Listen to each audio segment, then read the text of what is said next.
სტატისტიკა მძიმეა და ის აღემატება საშუალო ევროპულ მაჩვენებელს 3-ჯერ, 4-ჯერაც კი,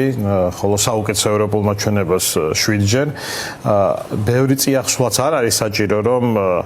და კვლევები თუ რა იწევს ამ მიზეზებს, რეალურად ყველაფერი ხელის გულზია და მთავარი პრობლემა მაინც მდგომარეობს იმაში, რომ საგზაო უსაფრთხოება როგორც დარგი არ არის ბოლომდე პრიორიტეტულად განსაზღვრული და მაგალითად ლიეტუვის მაგალითს შეგვიძლია ვთქვათ, იმიტომ რომ ევროკავშირში ერთ საუკეთესო პროექტი ლიეტუვას ჰქონდა საგზაო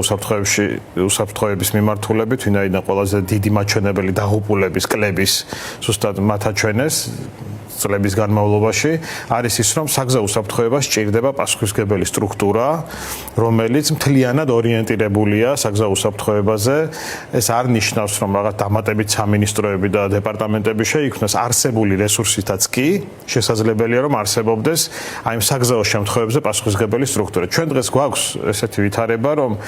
გაფანტულია ეს საგზაო უსაფრთხოება, ნაწილი არის ინფრასტრუქტურის სამინისტროში, ნაწილი არის შინაგან საქმეთა სამინისტროში, ეკონომიკის სამინისტრო არის პოლიტიკის განსაზღვრელი საგზაო უსაფრთხოების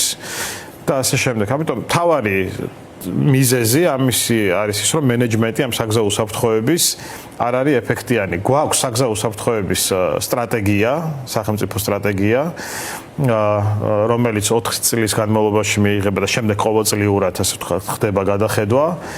მაგრამ აი ამ სტრატეგიაზე ზუსტად ჩდება კითხვა, ხო, თუ ჩვენ იმ სტრატეგიაში წერია, რომ ყოველ წელს უნდა იყოს კლება საგზაო შემთხვევების, დაღუპულების და დაშავებულების რაოდენობის.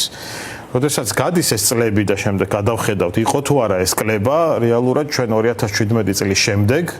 პრაქტიკულად გაყინული ციფრი გვაქვს სამწუხაროდ დაღუპულების და დაშავებულების და აი ბოლო პერიოდში უფრო მატებაც კი შეინიშნება. რაც ბადებს კითხვებს, რომ საჭირო არის ამ სტრატეგიების გადახედვა საერთოდ, რაც გვაქვს